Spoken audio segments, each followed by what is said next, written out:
Welcome back दोस्तों। आज मैं आपके सामने 2020 में रिलीज हुई एक तमिल मूवी को लेकर आया हूँ जिसका नाम है साइको। एक्चुअली इस मूवी को कब का एक्सप्लेन कर देना चाहिए था, लेकिन डिले होती चली गई। आज जाके टाइम मिला, सो हियर इट इज। अब मूवी के बारे में बात करें तो सच में भैसा मूवी लाजवाब। कहानी ये है कि एक अंधा हीरो साइको किलर को कैसे पकड़ा और वो साइको किलर किस लिए लोगों को मारता रहा है, लास्ट में उस साइको किलर का क्या हुआ, इसी पर बेस है इस मूवी की कहानी। तो चलिए बिना टाइम इसके लेट्स स्टार्ट। और उससे पहले उड़ा दो प्यार फॉर इंस्टाग्राम। मूवी की शुरुआत में ही एक साइको किलर एक लड़की को किडनैप करके किसी जगह पर लाता है, उसे बांध देता है और बिना इससे बात किए इसका सर धड़ से अलग कर देता है। इस लड़की को मारने के बाद इस लड़की का धड़ किसी जगह पर रख देता है। थोड़ी देर बाद इस मर्डर की बात पुलिस वालों को पता चलती है। वहाँ पर आकर अपने कुछ फॉर्मेलिटीज वगैरह करते हैं। खैर दूसरे सीन में हमारे हीरो गौतम को दिखाया जाता है जो देख नहीं सकता। हर रोज गौतम रेडियो जॉकी में दागनी नाम की एक लड़की का प्रोग्राम सुनते रहता है और उसी तरह गौतम दागनी से बहुत प्यार भी करते रहता है। गौतम को अच्छी तरह से पता होता है कि दागिनी किस टाइम पे कहाँ पर जाती है। गौतम अपने एक साथी जिसका नाम होता है राजनायकम, उसकी मदद से दागिनी के हर एक प्लेस को जाता रहता है, उसे फॉलो करते रहता है। इसी दरमियान में गौतम दागिनी को फॉलो करते हुए किसी की शादी पे जाता है। उस शादी में गाना गा के दागिनी को इम्प्रेस करने की कोशिश करता है। दागिनी को प्रपोज भी करता है। दागिनी गौतम का प्यार को ठुकराने लगती है। गौतम बहुत रिक्वेस्ट करने पर दागिनी गौतम से कहने लगती है, अच्छा ठीक है, कल मैं एक जगह पर जाने वाली हूँ। अगर कल तुम उस जगह को फाइंड आउट करके वहाँ पर पहुँच गए तो मैं तुम्हारे प्यार को एक्सेप्ट कर सकती हूँ। मान लूंगी तुम मुझे सच्चा प्यार करते हो। और गौतम हिंट पूछने पर दागिनी कल का प्रोग्राम सुनने के लिए कहती है। सो दूसरे दिन गौतम उसी तरह से दागिनी का प्रोग्राम सुनते रहता है। दागिनी की वो प्लेस फाइंड आउट करने की कोशिश करता है। रात होने के बाद दागिनी किसी रेलवे स्टेशन पर बैठी होती है, एक्सपेक्ट कर रही होती है कि शायद अब या तब गौतम यहाँ पर आएगा। बहुत देर तक गौतम का इंतजार करती रहती है, लेकिन तभी वहाँ पर गौतम के बदले वो साइको किलर आता है। दागिनी के चेहरे पर कुछ स्प्रे करके उसको बेहोश कर देता है। तभी लकीली गौतम उस प्लेस को फाइंड आउट करके उस रेलवे स्टेशन आता है। दागिनी बेहोश होने से पहले गौतम को देखती है। दागिनी के चेहरे पर मुस्कुराहट आती है। गौतम दागिनी के पास आने पर गौतम दागिनी के परफ्यूम स्मेल को सेंस करता है। दागिनी को बुलाने लगता है, उस बेंच के पास जाने लगता है, लेकिन वो किलर साइलेंटली दागिनी को अपने कंधे पर उठाकर गौतम के सामने से ही चला जाता है। गौतम को लगता है कि यहाँ पर कुछ न कुछ गड़बड़ जरूर है। फौरन पुलिस वालों को बुलाकर जो हुआ वो बताने लगता है कि दागिनी को उसी साइको किलर ने किडनैप किया। इस तरफ वो साइको किलर दागिनी को अपने प्लेस लाकर सुलाकर बांध देता है और जब दागिनी का सर काटने ही वाला होता है, किलर ये ऑब्जर्व करता है कि दागिनी के चेहरे पर कोई भी डर नहीं। यही बात वो साइको दागिनी से पूछने लगता है कि तुम डरती क्यों नहीं, चिल्लाती क्यों नहीं। दागिनी कहने लगती है कि 7 दिनों बाद मेरा बर्थडे है। अगर तुमने अब मुझे मार दिया तो मेरा गौतम तुमको फाइंड आउट कर लेगा। अगर मैं बर्थडे तक उसके पास नहीं गई, गौतम मुझे फाइंड आउट कर लेगा। यह सुनने के बाद साइको दागिनी को नहीं मारता, दागिनी का चैलेंज एक्सेप्ट कर लेता है। तभी वो किलर बाहर जाकर एक प्रोस्टिट्यूट से बात करके उस प्रोस्टिट्यूट को बेहोश करके अपने प्लेस लाता है। दागिनी के बदले इस प्रोस्टिट्यूट को मार देता है। उसके बाद वो साइको दागिनी से कहने लगता है कि गौतम तुमको ढूंढते हुए आएगा, तब मैं उसका सर काट के तुम्हारे हाथ में रखूंगा, तुम्हारा सर काट के उसके हाथ में, तब तक तुम वेट करो। खैर दूसरे दिन वो साइको उस प्रोस्टिट्यूट का धड़ किसी जगह पर टांग देता है। थोड़ी देर बाद पुलिस वाले वहाँ पर आते हैं। पुलिस ऑफिसर मुत्तू कमिश्नर से कहने लगता है कि सर ये डेड बॉडी दागिनी की नहीं है, इसके फादर ने कंफर्म की। अब इस डेड बॉडी की बात सुनकर गौतम भी वहाँ पर पहुँच जाता है। स्मेल सुनकर ये पहचान लेता है कि ये डेड बॉडी दागिनी की नहीं। गौतम फौरन एक साइकियाट्रिस्ट डॉक्टर सुशीला के पास जाता है, जो ऑलरेडी एक बार दागिनी के रेडियो जॉकी पर आई थी। सुशीला से कहने लगता है कि मैडम दागिनी अभी भी जिंदा है। सुशीला कहने लगती है ऐसा तो नहीं होना चाहिए, जब कभी भी वो किसी लड़की को किडनैप करता है उसको मारकर ही छोड़ता है। दागिनी के केस में ऐसा क्या हुआ जो वो अभी भी जिंदा है। उसके बाद गौतम सीढ़ी के पास जाने लगता है दागिनी की जान बचाने के लिए। सुशीला गौतम को हौसला देने लगती है कि उस किलर ने अब तक 13 लड़कियों को मारा। 1.5 साल से पुलिस उसकी तलाश में है, अब तक वो हाथ नहीं लगा। लेकिन गौतम तुम कर सकते हो, तुम ही उसको पकड़ सकते हो। लेकिन फिर भी गौतम कमिश्नर के ऑफिस जाता है कमिश्नर से हेल्प मांगने के लिए। वहीं पर अकबर नाम का एक कांस्टेबल होता है। अकबर गौतम को एक्स पुलिस ऑफिसर कमला के बारे में बताता है, जो पहले से ही इस केस की इन्वेस्टिगेशन कर रही थी। सो गौतम फौरन कमला का एड्रेस हासिल करके कमला के पास जाता है। एक्चुअली जब कमला इसी केस को इन्वेस्टिगेशन कर रही थी, कमला का एक्सीडेंट हो गया। तब से बेचारी कमला व्हीलचेयर के हवाले हो गई। गौतम कमला के पास जाकर दागिनी के बारे में बताता है, लेकिन कमला गौतम को अनाप शनाप बक देती है। गौतम को गुस्सा आकर कमला को एक छापड़ लगाकर वापस अपने घर आता है। दूसरी तरफ पुलिस वाले उस प्रोस्टिट्यूट के एरिया पर जाते हैं। एक औरत से पूछताछ करने पर यह औरत कहने लगती है कि कल रात रानी ने मुझे कॉल किया था। कहने लगी थी कि वो अपने कस्टमर के साथ है। उसका कस्टमर रानी को एक अच्छी सी गाड़ी में कहीं पर ले जा रहा था। दिखने में भी अच्छा था, जस्ट लाइक चॉकलेट बॉय। इस तरह से कुछ डिटेल्स हासिल करने पर पुलिस वालों को ये बात पता चलती है कि वो साइको किलर एक रिच पर्सन है। उसकी एज तकरीबन 28 से 30 साल होगी। उसकी एक या दो आलिशान गाड़ियाँ होंगी। खैर उसी रात कमला अपनी माँ वसंता के साथ गौतम के घर आती है। मतलब कमला सोच लेती है कि ये गौतम की हेल्प करेगी। एक और लड़की की जान नहीं जाना चाहिए। सो गौतम से कहने लगती है कि पहले हमको इस केस के सारे डिटेल्स चाहिए और वो डिटेल सारे फाइल्स सीआईडी के ऑफिस में मौजूद होंगे। सो गौतम अपने हाथ में फोन लेकर सीआईडी ऑफिस जाता है इस केस के रिलेटेड डॉक्यूमेंट्स को चुराने के लिए। मतलब कमला गौतम को डायरेक्शंस बोलती रहती है। मतलब 1.5 साल पहले कमला ने इसी केस पर काम किया था। कमला को अच्छी तरह से पता होता है कि ये फाइल्स कहाँ पर है। खैर गौतम कमला के डायरेक्शंस को फॉलो करते हुए उस ऑफिस पहुँच जाता है। जब अलमारी ओपन करने ही वाला होता है तभी पीछे से एक बंदा गौतम को पकड़ लेता है। और जब मुत्तू अपने घर की चाबी लेने के लिए इस ऑफिस आता है वहाँ पर गौतम मौजूद नहीं होता। मुत्तू वहाँ से जाने के बाद हमको ये बात पता चलती है कि उस कमरे में अकबर था और अकबर ने ही गौतम को छुपा दिया मुत्तू की नजरों से। कांस्टेबल अकबर गौतम की हेल्प करने लगता है। मतलब उस केस के जो डॉक्यूमेंट्स है जिरोक्स निकाल के गौतम को दे देता है। खैर फाइल को घर लाकर विक्टिम्स के बारे में पढ़ने पर कमला को ये बात पता चलती है कि अब तक 14 लड़कियों का किडनैप हुआ।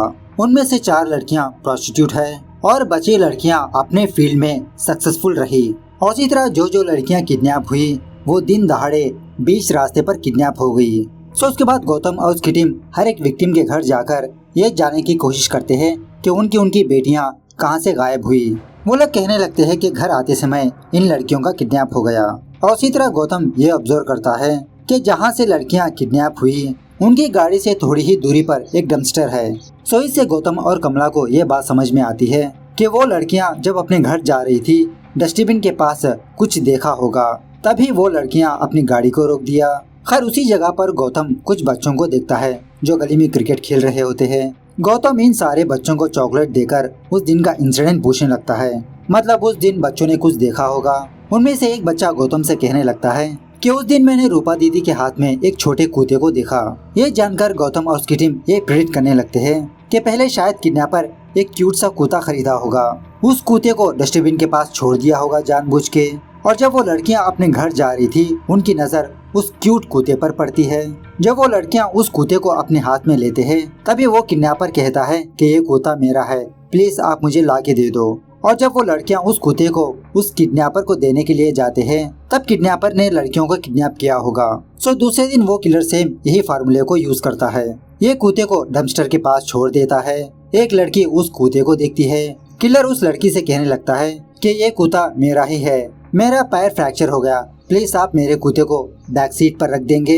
ऐसा कहने के बाद जब वो लड़की उस कुत्ते को अपने गोदी में लेकर उस कार के पास जाने ही वाली होती है, इस तरफ किलर स्प्रे के साथ रेडी रहता है कि कब वो लड़की कार के अंदर एंटर करेगी, कब इस पर स्प्रे करेंगे।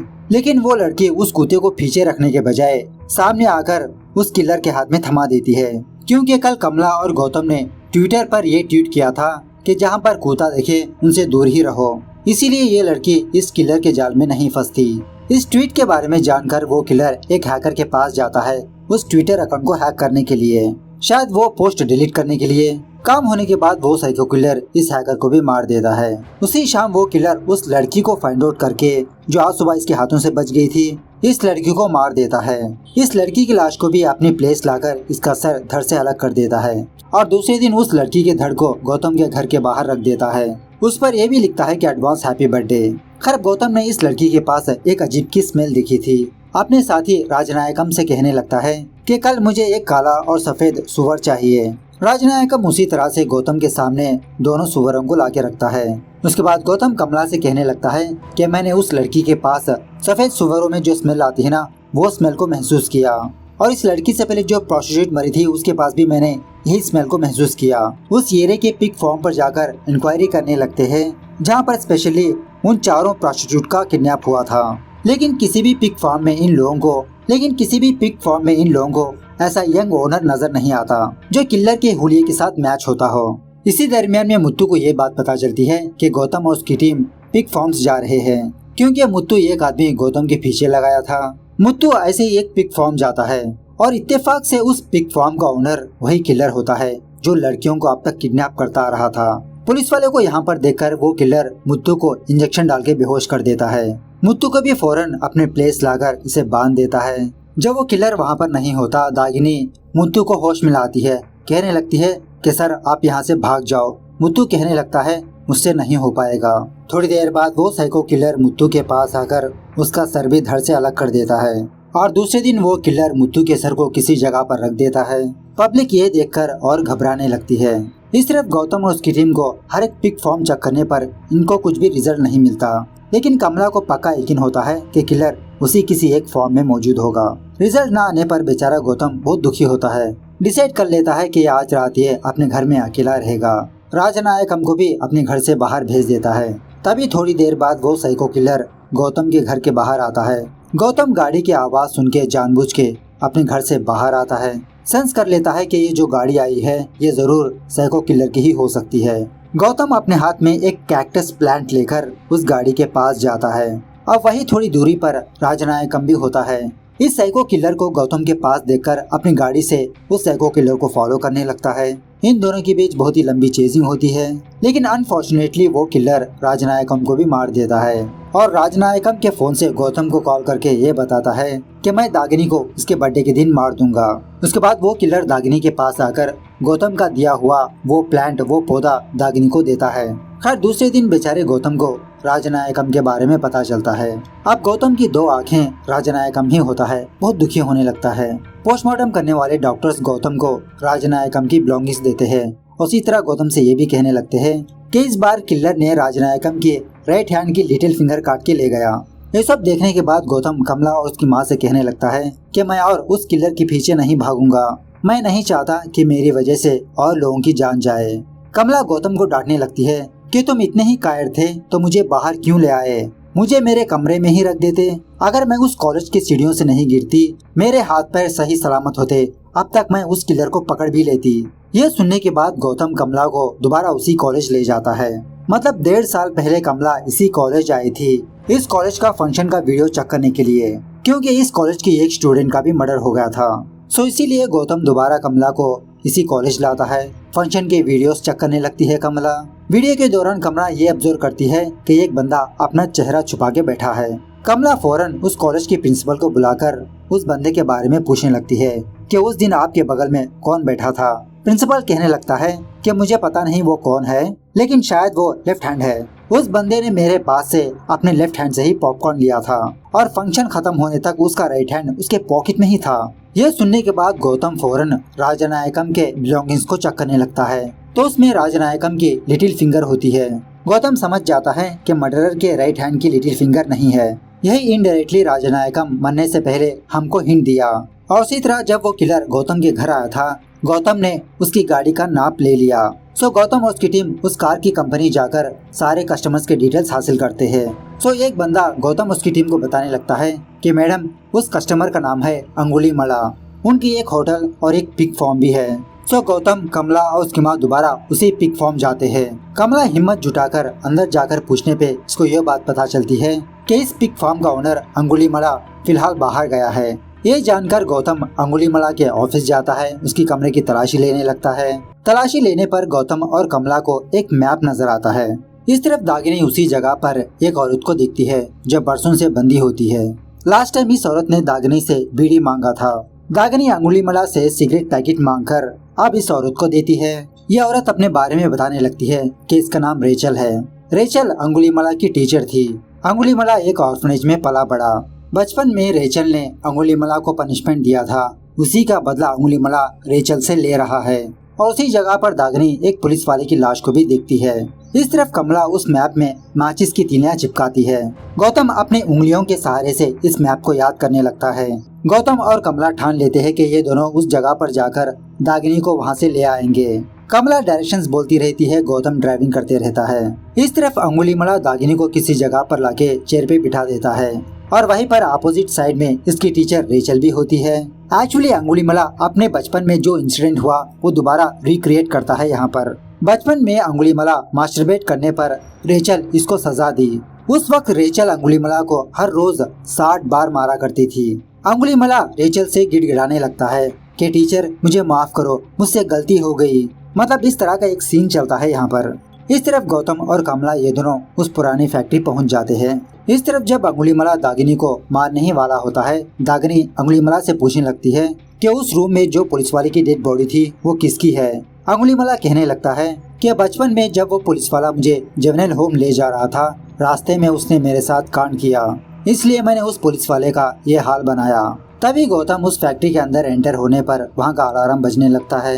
ये जानकर जब अंगुलीमाला गौतम को मारने ही वाला होता है, उस हीरे का पावर चला जाता है।